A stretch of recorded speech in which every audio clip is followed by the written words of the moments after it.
Good morning all of you मेरे मित्रों। आज की क्लास में आपको एडिटोरिया का सेट 2 शुरू करने जा रहा हूँ। थोड़ा सा ध्यान से इसको सुनेंगे। फर्स्ट क्वेश्चन है, निम्न में से कौन सा मूल अधिकार केवल भारतीय नागरिकों को ही प्राप्त है? तो ऑप्शन ए है, कहता है कि अनुच्छेद 15 में प्रदत्त मूल अधिकार, बी है अनुच्छेद 16 में प्रदत्त मूल अधिकार, सी है अनुच्छेद 19 में प्रदत्त मूल अधिकार और डी है उपयुक्त सभी। तो इसमें उपयुक्त सभी जो है यह भारतीय नागरिकों को प्राप्त है। नेक्स्ट क्वेश्चन मेरा है, निम्न कथन पर विचार करें। राज्यसभा के सदस्यों का कार्यकाल 4 वर्ष का होता है। राज्यसभा सदस्यों के लिए कम से कम 35 वर्ष आयु होनी चाहिए। राज्यसभा अस्थायी सदन है, लेकिन इसके 1/4 सदस्य प्रति दूसरे वर्ष पदमुक्त हो जाते हैं। उपयुक्त में से कौन सा कथन गलत है? तो कहता है केवल एक, बी कहता है केवल 2, सी कहता है केवल 1 और 2 और डी कहता है उपयुक्त सभी। तो मित्रों, इसमें सभी कथन गलत हैं, इसलिए कि राज्यसभा के सदस्यों का कार्यकाल जो होता है वह 4 वर्ष का नहीं होता है, वह होता है आपका 6 वर्षों का। ठीक है मित्रों, 6 वर्षों का कार्यकाल होता है। दूसरा है, राज्यसभा सदस्यों के लिए कम से कम 35 वर्ष उम्र होना चाहिए। तो 35 वर्ष नहीं, उनका उम्र 30 वर्ष होना चाहिए। फिर तीसरा कहता है कि राज्यसभा अस्थायी सदन है, लेकिन उसके लिए इसके 1/4 सदस्य, तो इसके 1/3 जो होते हैं सदस्य वह दूसरे वर्ष पदमुक्त होते हैं, इसलिए ये भी गलत है। तो इसलिए इसका आंसर हो जाएगा डी। नेक्स्ट क्वेश्चन आपका है, धन विधेयक को राज्यसभा में अधिकतम कितने दिनों तक रोक सकते हैं? ठीक है, तो ये आपका है, कहता है कि धन विधेयक को राज्यसभा अधिकतम कितने दिनों तक रोक सकती है? तो यह मात्र 14 दिनों तक ही रोक सकती है, इससे ज़्यादा नहीं रोक सकती है। नेक्स्ट क्वेश्चन है मित्रों,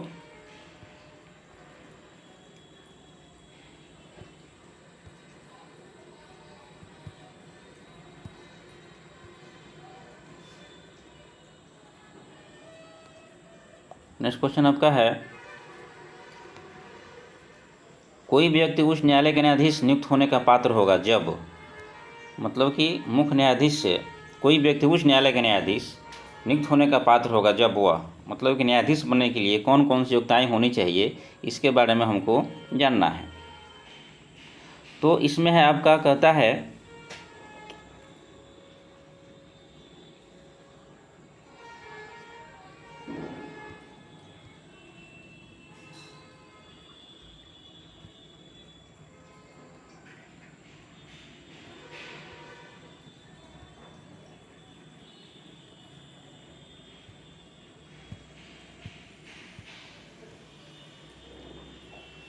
इसमें कहता है आपका, भारत राज्य क्षेत्र से कम 10 वर्षों तक न्यायिक पद धारण किया हो या लगातार 10 वर्ष तक उच्च न्यायालय या न्यायालयों में अधिवक्ता रहा हो, या दूसरा आपका है उसकी आयु कम से कम 35 वर्ष हो। ठीक है, तो इसका आंसर हो जाएगा मित्रों ए, केवल एक है, मतलब कि भारत राज्य क्षेत्र में कम से कम 10 वर्षों तक न्यायिक पद धारण किया हो या लगातार 10 वर्ष तक उच्च न्यायालय या न्यायालयों में अधिवक्ता रहा हो, तो यह जो है उच्च न्यायालय के न्यायाधीश बन सकता है। 10 वर्ष तक वह प्रैक्टिस किया हो किसी न्यायालय में, उच्च न्यायालय में, तो वह न्यायाधीश बन सकता है। ठीक है, फिर इसके बाद नेक्स्ट क्वेश्चन आपका है, इसमें आंसर आपका हो जाएगा सिर्फ केवल एक। ठीक है, फिर कहता है कि वित्तीय आपात उद्घोषणा का अनुमोदन करने वाले संकल्प सदन के दोनों सदनों द्वारा कितने माह के भीतर होना चाहिए? ठीक है, कितने माह के भीतर होना चाहिए? तो ये 60 दिन यानी कि 2 महीने के अंदर, इसका आंसर सी हो जाएगा। नेक्स्ट क्वेश्चन आपका है,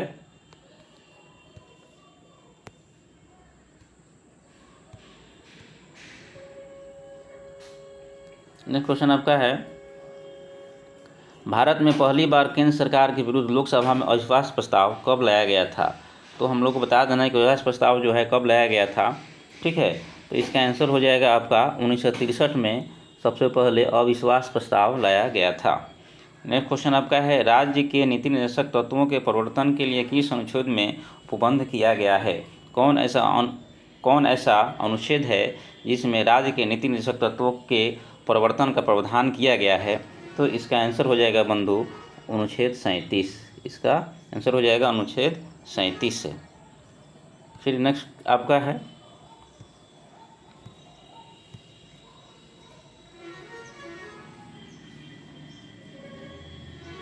कहता है क्वेश्चन 8 नंबर आपका, चलैया समिति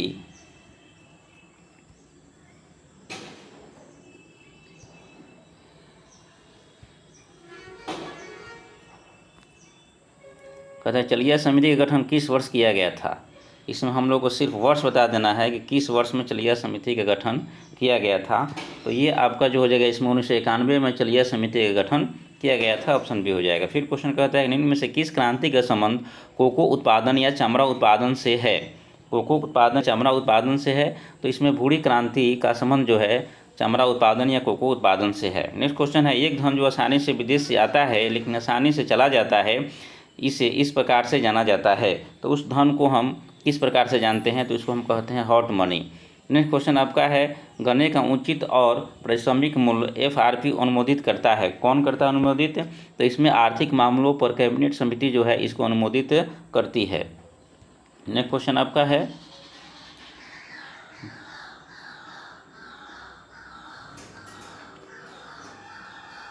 असहयोग आंदोलन में कौन सा कार्यक्रम शामिल था। असहयोग आंदोलन में कौन सा कार्यक्रम जो है शामिल हुई थी। ठीक है,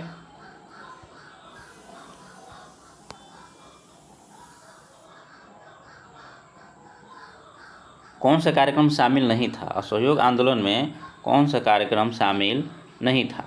तो इसमें देखना है सरकारी पदों का त्याग, विदेशी माल का बहिष्कार, अदालतों के वकीलों द्वारा बहिष्कार, सरकारी वाहनों से यात्रा करने पर पाबंदी। तो इसमें आपका हो जाएगा कि सरकारी वाहनों से यात्रा करने पर पाबंदी, ये इसमें शामिल नहीं था। नेक्स्ट क्वेश्चन आपका है कि दांडी मार्च की समाप्ति किस तिथि को हुई थी। ये हम लोग को बता देना है कि इसकी समाप्ति जो हुई थी वह किस तिथि को हुई थी। तो 6 अप्रैल, ये 12 मार्च से शुरू हुआ था और 6 अप्रैल 1930 को समाप्त हुआ था। नेक्स्ट क्वेश्चन है आपका कि गांधी के जीवन काल में घटी निम्न घटनाओं का कालक्रम सही नहीं है। कौन सा कार्य ये जो है ये आपका सही नहीं है, इसको बता देना है। तो चौरा चौरी घटना 5 फरवरी 1922, ये तो सही है आपका। फिर इसके बाद है द्वितीय गोलमेज सम्मेलन 7 सितंबर 1931, ये भी सही है। पुनः समझौता 24 सितंबर 1932, ये भी सही है। और भारत छोड़ो आंदोलन 23 मार्च 1942, यही गलत है मित्रों, ये 9 अगस्त 1942। इसका आंसर हो जाएगा डी। नेक्स्ट क्वेश्चन आपका है गांधी के जीवन, ये तो हो गया ना। नेक्स्ट क्वेश्चन 15 नंबर है आज़ाद हिंद फौज के साथ सुभाष चंद्र बोस ने सिंगापुर में स्वतंत्र भारत की अस्थायी सरकार का गठन किया था। ठीक है, तो ये बता देना है कब किया था। तो 21 अक्टूबर 1943 को, 21 अक्टूबर 1943 को किया गया था। ठीक है, 21 अक्टूबर 1943, 21 अक्टूबर 1943 को किया गया था। इसका आंसर हो जाएगा बी। नेक्स्ट क्वेश्चन है सती प्रथा का उन्मूलन किया गया था कब। सती प्रथा का उन्मूलन कब किया गया था, तो इसमें हो जाएगा 1829 के नियम 17 के द्वारा किया गया था। ये ऑप्शन इसका, इसमें आंसर आपका बी हो जाएगा। नेक्स्ट क्वेश्चन है बहावियों के विद्रोह के कुचलने का श्रेय किस गवर्नर जनरल को जाता है। तो बहावियों के विद्रोह को किसने कुचला था, उसका नाम हम लोग को बता देना है। तो ये है लॉर्ड एल्गिन प्रथम ने बहावियों के विद्रोह को कुचल दिया था। नेक्स्ट क्वेश्चन आपका हो जाएगा त्रिपक्षीय संघर्ष में निम्न में से कौन सा राजवंश शामिल नहीं था। तो हम लोग को बता देना है जो राजवंश इसमें शामिल नहीं था उसका नाम बता देना है कि कौन ऐसा राजवंश था जो त्रिपक्षीय संघर्ष में शामिल नहीं था। तो ये है पल्लव, इसमें शामिल नहीं थे, यानी कि पाल, राष्ट्रकूट, प्रतिहार शामिल थे। नेक्स्ट क्वेश्चन हो गया सिंधु घाटी सभ्यता के अंतर्गत शवों को दफनाने के अवशेष मिले हैं, इसमें शवों के सिर किस दिशा में रखे मिले हैं। तो शवों को सिर बता देना है कि किस दिशा में रखा गया था इसके बारे में। तो ये शवों के जो सिर थे ये उत्तर दिशा में रखे गए थे। आज भी हम लोग वैसे ही करते हैं, जो शव होता है उसका सिर उत्तर में और पैर जो होता है दक्षिण दिशा में रखते हैं। नेक्स्ट क्वेश्चन आपका है किस बौद्ध संगति में बौद्ध धर्म को 2 संप्रदायों में विभाजन हो गया था, ये हम लोगों को बता देना है। तो इसका विभाजन जो है ये आपका हुआ था चतुर्थ बौद्ध संगति में। कब हुआ था, चतुर्थ बौद्ध संगति में विभाजन हुआ था। नेक्स्ट क्वेश्चन आपका है महावीर स्वामी को किस नदी के तट पर कैवल्य की प्राप्ति हुई थी। तो सिर्फ नदी का तट बता देना है, कौन सा नदी है ये हम लोगों को बता देना है। तो ये हो जाएगा आपका ऋजुपालिका नदी, ऑप्शन सी हो जाएगा। आजीवक संप्रदाय के संस्थापक निम्न में से कौन है। तो आजीवक संप्रदाय के संस्थापक के बारे में हम लोगों को बता देना है कि कौन है। तो इसमें हो जाएंगे मखलीपुत्र गोसाल। ठीक है, मखलीपुत्र, इसमें जो आपका ऑप्शन होगा वो ऑप्शन सी हो जाएगा, ऑप्शन सी हो जाएगा। ठीक है, नेक्स्ट क्वेश्चन है किस शासक के शासनकाल को स्थापत्य कला का स्वर्णिम काल कहा जाता है। ठीक है, तो शाहजहाँ के शासनकाल को हम लोग कहते हैं स्थापत्य कला का स्वर्णिम काल। नेक्स्ट क्वेश्चन है मुगल काल में मुहतसिब कौन था, तो इसके बारे में बता देना है। तो इसमें हो जाएगा आपका आचरण अधिकारी को मुहतसिब कहा जाता था, आचरण अधिकारी को मुहतसिब कहा जाता था। नेक्स्ट क्वेश्चन है दीवाने अर्ज किस विभाग से संबंधित था, दीवाने अर्ज किस विभाग से संबंधित था, तो ये सैन्य विभाग से संबंधित था। किससे था, सैन्य विभाग से संबंधित था। नेक्स्ट क्वेश्चन है बसावन व दसवंत की शासक के दरबारी चित्रकार थे, ठीक है, तो इसका आंसर हो जाएगा बी, अकबर के थे। नेक्स्ट क्वेश्चन हो जाएगा निम्नलिखित में कौन सुमेलित नहीं है, तो ये हम लोग को बता देना है कौन इसमें सुमेलित नहीं है, ठीक है। कहता है नरोरा उत्तर प्रदेश, कुंडलकुनन कर्नाटक, काकरापाड़ा गुजरात, तारापुर महाराष्ट्र, ये हम लोग को बता देना है। तो देखिए इसमें कुंडलकुनन जो है तमिलनाडु होगा, ये कर्नाटक नहीं होगा, ठीक है।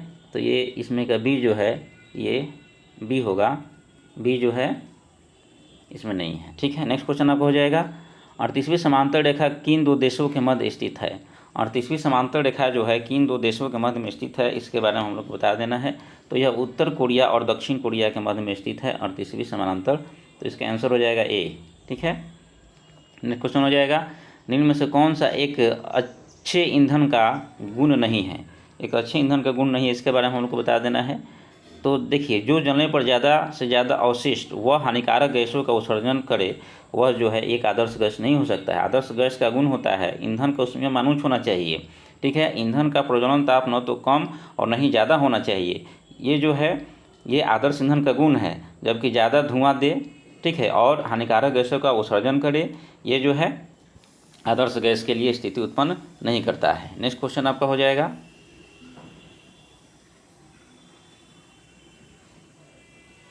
मिलान कर देना है, सूची दिया हुआ है विटामिन से, इसका मिलान कर देना है, ठीक है।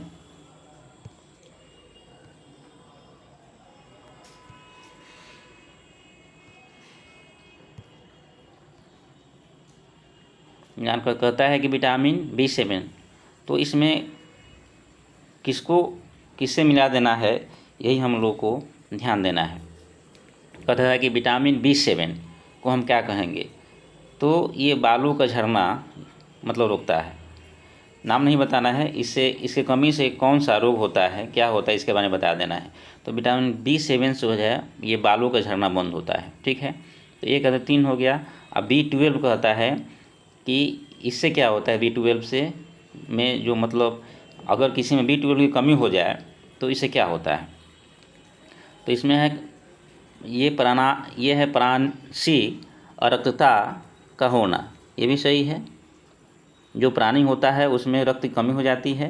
नेक्स्ट क्वेश्चन आपका है ये, इसमें नेक्स्ट आपका है विटामिन ई की कमी से क्या होगा, तो बांझपन उत्पन्न हो जाता है, तो इसका हो जाएगा आपका सी का 4 हो जाएगा। विटामिन के से बालों का झरना, तो मिला देना है, ए का 3 और बी का 1 और सी का 4 और डी का 2, तो इसका आंसर बंधु हो जाएगा ए, ठीक है। नेक्स्ट क्वेश्चन आपका हो जाएगा 31 नंबर, तारों के मध्य दूरी ज्ञात करने की इकाई क्या है, तारों के मध्य दूरी ज्ञात करने की इकाई क्या है, ये हम लोग को बता देना है, ठीक है। तो इसका आंसर हो जाएगा गैलेक्टिक इकाई होता है, इसका आंसर सी हो जाएगा, गैलेक्टिक इकाई। नेक्स्ट क्वेश्चन है निम्नलिखित में कौन सा रोग पुरुषों की तुलना में महिलाओं में बहुत कम होता है, पुरुषों की तुलना में महिलाओं में यह रोग बहुत कम होता है, कौन सा रोग है, ठीक है। तो इसमें आपका हो जाएगा वंध्यता, ठीक है ना, महिलाओं में कम होता है। नेक्स्ट क्वेश्चन है हीमोग्लोबिन लाल रक्त कणिकाओं क्या है, क्वेश्चन नंबर 33 है हीमोग्लोबिन लाल रक्त कोशिकाओं के अंदर का एक प्रोटीन है और यह निम्न में से किसका वहन करता है, इसके बारे में हम लोग को बता देना है।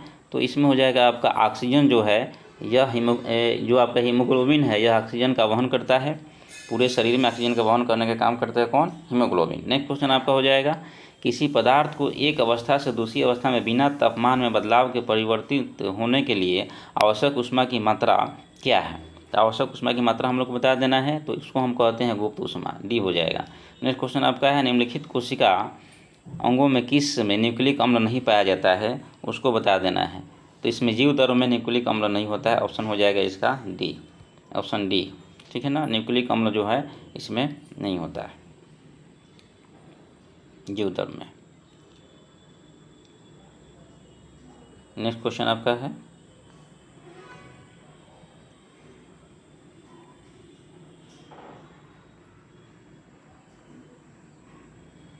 कहता है निम्न में से कौन सी विटामिन ए का अच्छा स्रोत है। विटामिन ए का अच्छा स्रोत हम लोग को बता देना है कि कौन सा विटामिन ए का अच्छा स्रोत होगा। मछली का तेल, पालक, जंतुओं के यकृत में गुर्दे। तो जंतुओं के यकृत और गुर्दे जो होते हैं इसमें विटामिन ए मिलता है, ठीक है। तो इसमें हम लोग आंसर जो करेंगे वो क्या करेंगे, सी करेंगे, ठीक है ना, सी करेंगे, जंतुओं के यकृत और गुर्दे। नेक्स्ट क्वेश्चन आपका है, सूची 1 से सूची 2 का मिलान करें। सूची दिया हुआ है, इसमें हम लोगों को मिलान करना है, ठीक है।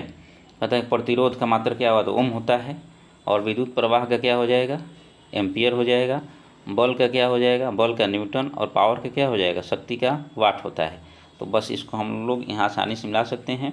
तो देखना है कि ए का क्या होगा, 4, तो ए में 4 हो, यहाँ बी ऑप्शन में 4 है, फिर इसके बाद बी का 1 होगा, तो देखिए बी ऑप्शन में भी 1 है, और सी का 2 होना चाहिए, तो सी का 2 में बी ऑप्शन में दी है, मतलब 2 आपका दिया हुआ है, फिर डी का 3, तो ऑप्शन आपका इसमें हो जाएगा बी, आंसर हो जाएगा क्या आपका बी। नेक्स्ट क्वेश्चन है, धातुओं में सबसे कम घनत्व वाला तत्व कौन सा है। सबसे कम घनत्व किस धातु में होता है ये हम लोग को बता देना है। तो लिथियम में बहुत कम घनत्व होता है, ठीक है।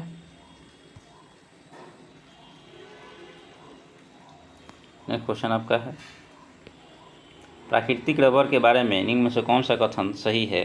प्राकृतिक रबर के बारे में कथन कौन सा, ये हम लोग को बता देना है। कहता है कि यह एक प्राकृतिक बहुलक है और इसमें जोरदार गुण होते हैं, यही आंसर सही है, इसका ऑप्शन हो जाएगा ए, ठीक है। नेक्स्ट क्वेश्चन आपका है, किसी तत्व का रासायनिक गुण उनमें से कौन तय करता है, कौन तय करेगा, इसका हमें बता देना है। तो इसका देखो, ये जो होता है इलेक्ट्रॉन जो होता है, इलेक्ट्रॉनों की संख्या से ही हम क्या करते हैं, इसके गुणों को, इसके जो भी केमिकल क्वालिटी होती है, जो गुण होता है, हम इसे तय करते हैं। नेक्स्ट क्वेश्चन आपका हो जाएगा,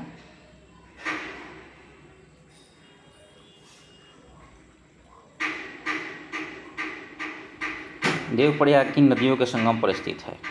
देवप्रयाग किन नदियों के संगम पर स्थित है, ये हम लोग को बता देना है। तो देखिए देवप्रयाग जो है वह आपका भागीरथी और अलकनंदा के संगम पर है, ये आंसर आपका हो जाएगा। नेक्स्ट क्वेश्चन है, निम्नलिखित में से किस राज्य से कर्क रेखा बीचों बीच गुजरती है। तो कर्क रेखा कौन ऐसा राज्य है जिससे कर्क रेखा बीचों बीच गुजरती है, तो मध्य प्रदेश है जिसे बीचों बीच रेखा ये गुजरती है। नेक्स्ट क्वेश्चन आपका है, निम्नलिखित में कहाँ सर्वाधिक जैव विविधता पाई जाती है। सबसे ज़्यादा जैव विविधता कहाँ पाई जाती है, तो इसका आंसर हो जाएगा आपका सवाना घास स्थल, टुंड्रा बायोम, उष्णकटिबंधीय वर्षावन। तो इसमें हो जाएगा आपका उष्णकटिबंधीय वर्षावन में विविधता पाई जाती है सबसे ज़्यादा। नेक्स्ट क्वेश्चन आपका हो जाएगा,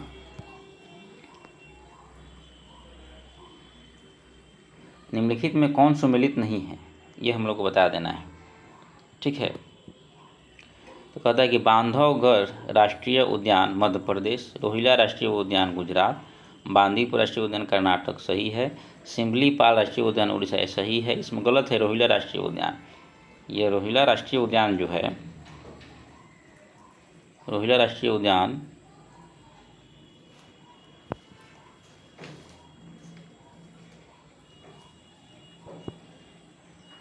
क्वेश्चन आपका कह रहा है निम्नलिखित में कौन सुमेलित नहीं है, ठीक है। तो बांधवगढ़ राष्ट्रीय उद्यान मध्य प्रदेश से सही है, रोहिला राष्ट्रीय उद्यान गुजरात, बांदीपुर कर्नाटक सही है, सिमलीपाल राष्ट्रीय उद्यान उड़ीसा। तो रोहिला राष्ट्रीय उद्यान गुजरात में नहीं है मित्रों, ठीक है। ये ऑप्शन आपका जो है बी सही इसमें हो जाएगा, बी। नेक्स्ट क्वेश्चन है, निम्नलिखित में कौन शीत महासागरीय जलधारा नहीं है। शीत महासागरीय जलधारा नहीं है, तो इसका आंसर हो जाएगा आपका अंगुलुहास, और सब शीत जलधाराएं हैं। नेक्स्ट क्वेश्चन आपका है, निम्नलिखित में से किस नदी की दक्षिण भारत की गंगा कहा जाता है। दक्षिण भारत की गंगा किसको कहा जाता है, तो कावेरी को कहा जाता है। फिर इसके बाद है, प्रशांत महासागर क्षेत्र में रिंग ऑफ फायर किस लिए जाना जाता है। रिंग्स ऑफ फायर किस लिए जाना जाता है, तो इसका आंसर हो जाएगा आपका पहला भूकंप है, फिर इसके बाद क्या है, ज्वालामुखी है, फिर तूफान है और फिर जंगल की आग है। ठीक है, तो भूकंप और ज्वालामुखी के नाम से जाना जाता है। इसका आंसर हो जाएगा बी, भूकंप और ज्वालामुखी। फिर नेक्स्ट क्वेश्चन आपका हो जाएगा, निम्नलिखित में कौन सही सुमेलित नहीं है, ये हम लोगों को बता देना है। ठीक है ना। तो तकला मकान चीन, थार भारत, अटाकामा चिली सही है, गिब्सन अफ्रीका नहीं, ये ऑस्ट्रेलिया में है। तो ये डी, इसका आंसर हो जाएगा डी। इसका आंसर क्या हो जाएगा, डी। नेक्स्ट क्वेश्चन है, प्रतिरोधात्मक या आकर्षणात्मक बेरोजगारी है, कौन सी बेरोजगारी है। तो व्यवसाय रोजगार परिवर्तन की प्रक्रिया के दौरान श्रमिक व्यक्ति का कुछ समय के लिए बेरोजगार होना उपयुक्त सभी। ठीक है, तो इसमें आंसर सी हो जाएगा, व्यवसाय रोजगार परिवर्तन की प्रक्रिया के दौरान श्रमिक व्यक्ति का कुछ समय के लिए रोजगार हो जाना, यही आंसर आपका हो जाएगा। नेक्स्ट क्वेश्चन आपका हो जाएगा, न्यूनतम समर्थन मूल्य एमएसपी के बारे में निम्नलिखित में कथनों पर विचार करना है। ठीक है, कौन कथन इसमें सही होगा। तो इसमें देखिए, कहता है कि न्यूनतम समर्थन मूल्य आर्थिक मामलों की मंत्रिमंडलीय समिति द्वारा प्रस्तावित की जाती है। न्यूनतम समर्थन मूल्य कृषि लागत या मूल्य आयोग द्वारा अनुमोदित की जाती है। तो ये दोनों सही है, आंसर इसका सी हो जाएगा। ठीक है, तो ये सेट आपका समाप्त होता है मित्रों। बस आज के क्लास में इतना ही, धन्यवाद।